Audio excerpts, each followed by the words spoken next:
Hi everyone. आइए projectile motion का एक और प्रॉब्लम हम लोग डिस्कस करते हैं।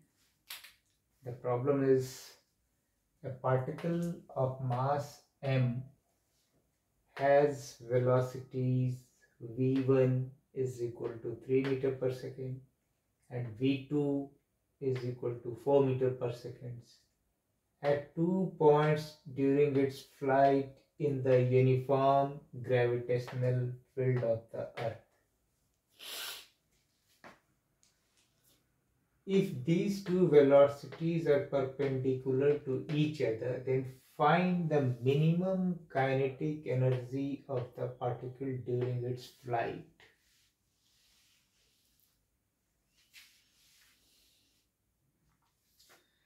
क्वेश्चन में दी हुई है कि कोई पार्टिकल एक अर्थ के ग्रेविटेशनल फील्ड में प्रोजेक्ट किया गया है, प्रोजेक्ट किया गया है और 2 पॉइंट पे, किसी भी 2 पॉइंट पे इसकी वेलोसिटी को ऑब्जर्व किया गया। तो इस पॉइंट पे मान लीजिए पॉइंट 1 है ये और ये पॉइंट 2 है। तो पॉइंट 1 पे उस समय उसकी वेलोसिटी v1 हो और पॉइंट 2 पे उसकी वेलोसिटी v2 है। तो ये v1 और v2 वेलोसिटी वेक्टर एक दूसरे पे परपेंडिकुलर।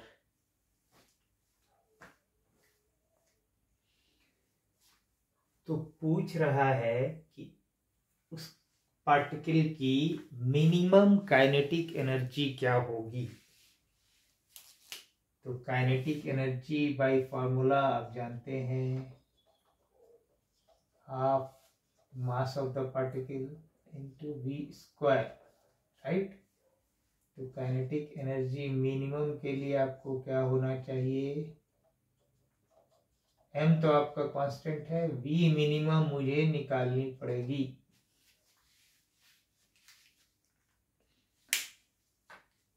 है ना। तो आपको पता है कि v मिनिमम कहाँ पे होती है प्रोजेक्टाइल मोशन में। प्रोजेक्टाइल मोशन में एट द हाईएस्ट पॉइंट जहां पे पहुंचता है पार्टिकल, वहां पे vertical component of the motion becomes 0, तभी वो वहां से रिटर्न होता है। तो वो पॉइंट ऐसा पॉइंट है जहां पे केवल horizontal component of the velocity will remain with the particle. That is the minimum velocity. क्यों? क्योंकि वर्टिकल कंपोनेंट जो उसमें ऐड कर रहा था उसके वेलोसिटी में, वो पार्ट खत्म हो गई, 0 है। तो जो भी कंपोनेंट है सिर्फ हॉरिजॉन्टल डायरेक्शन में है, वही आपका v मिनिमम होगा। ठीक है, उसी की वैल्यू निकालनी है और आपको डाल देना है, तो काइनेटिक एनर्जी मिनिमम मिल जाएगा, राइट। अब आइए हम लोग देखते हैं, जब मान लिए कि जो v1 जो वेलोसिटी जो बना, जब इस पॉइंट 1 पे उस पार्टिकल की थी, तो वो हॉरिजॉन्टल डायरेक्शन से वो अल्फा एंगल बना रहा था। ये वाली एंगल अल्फा एंगल, ठीक है। इस लाइन को मैंने एक्सटेंड कर दिया, हॉरिजॉन्टल लाइन को इस डायरेक्शन में। दूसरी क्या है कि जो v2.2 पे है, तो v2 वेक्टर जो वेलोसिटी वेक्टर है वो v1 पे परपेंडिकुलर है। तो v1 को मैंने एक्सटेंड किया और v2 को बैकवर्ड एक्सटेंड किया, तो जहां पे मिलेगा ये दोनों परपेंडिकुलर टू ईच अदर है। That is this angle is 90 degree. अब ये एंगल 90 डिग्री है, ये अल्फा है, तो ये वाला ट्रायंगल का एंगल इस ट्रायंगल में 90 माइनस अल्फा होगा, 90 डिग्री माइनस अल्फा होगा। अब ये 90 डिग्री माइनस अल्फा है, तो सामने वाली एंगल इसकी 90 डिग्री माइनस अल्फा होगी, है ना। ये आपको पता है ना कि ये एंगल थीटा है, तो ये एंगल भी थीटा होगा। तो वही चीज़ है, 90 degree minus alpha, 90 degree minus alpha हो गया।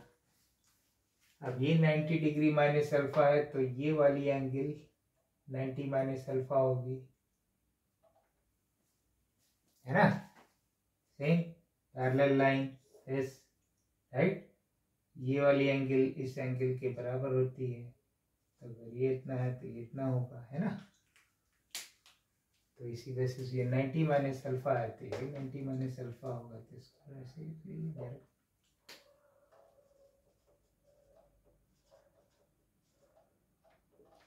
तो ये तो आपको ज्योमेट्री इतनी क्लियर हो गई। अब हमें एक और चीज़ पता है, अर्थ के ग्रेविटेशनल फील्ड में सिर्फ वर्टिकल डायरेक्शन में ही एक्सेलरेशन होता है, that is equal to g. Horizontal direction में acceleration is all the time 0। तो इट मीन्स कि हॉरिजॉन्टल डायरेक्शन में जो पार्टिकल की जो इनिशियल वेलोसिटी थी that will remain constant throughout the motion, है ना, वो चेंज नहीं होगा। तो अब मैं कहने का मतलब ये है, अब v1 cos अल्फा को निकाल लीजिए, तो v1 cos alpha will be the minimum, वही मिनिमम, राइट, क्योंकि वहां पे हॉरिजॉन्टल डायरेक्शन में तो पार्टिकल की velocity all the time same है, तो v1 cos अल्फा निकालिए या v2 sin अल्फा निकालिए, यहाँ से v2 का एक कंपोनेंट है तो ऑल विल बी सेम, और v cos थीटा निकालिए, तीनों की वैल्यू सेम होगी, तो हम किसी एक को निकालेंगे तो काम चल जाएगा। तो आइए अब हम लोग खोजते हैं, इसको कोशिश करते हैं। तो अगर v1 का मैं हॉरिजॉन्टल कंपोनेंट ले लेता हूँ, v1 का हॉरिजॉन्टल कंपोनेंट v1h लिखते हैं, will be equal to v2h, right, horizontal component. तो v1 का हॉरिजॉन्टल कंपोनेंट क्या है, v1 cos अल्फा है। v2 का हॉरिजॉन्टल कंपोनेंट क्या है, v2 cos 90 माइनस अल्फा है।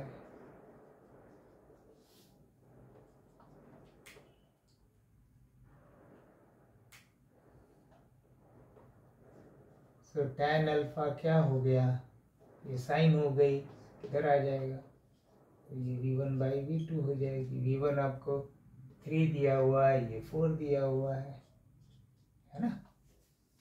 tan अल्फा मतलब आपको एंगल अल्फा निकल गई, अब एंगल अल्फा निकल गई तो आपको v1 cos अल्फा, v1 जो हॉरिजॉन्टल डायरेक्शन में है that is equal to v2h, ऐसे लिख लीजिए, v2 का हॉरिजॉन्टल कंपोनेंट, v1 का हॉरिजॉन्टल कंपोनेंट सेम, सो v1 cos अल्फा हो गई ये, है ना।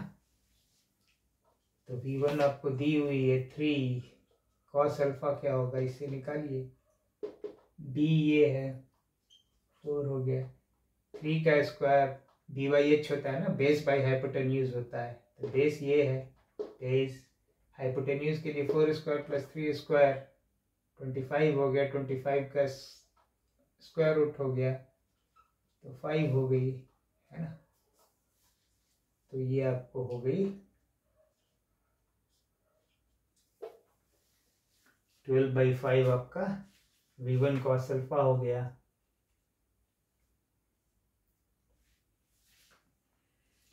और यही अब यहाँ पे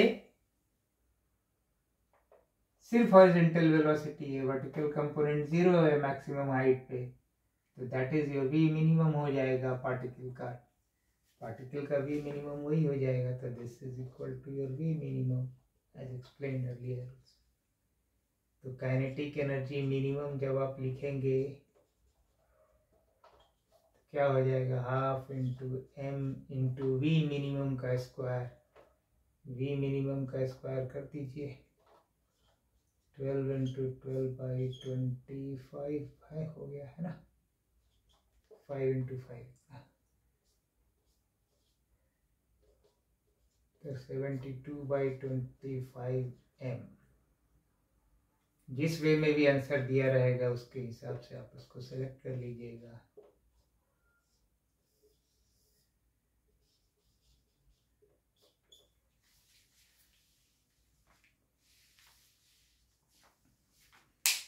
So hopefully the solution is clear to you. At any place, any doubt, please write in the comment box.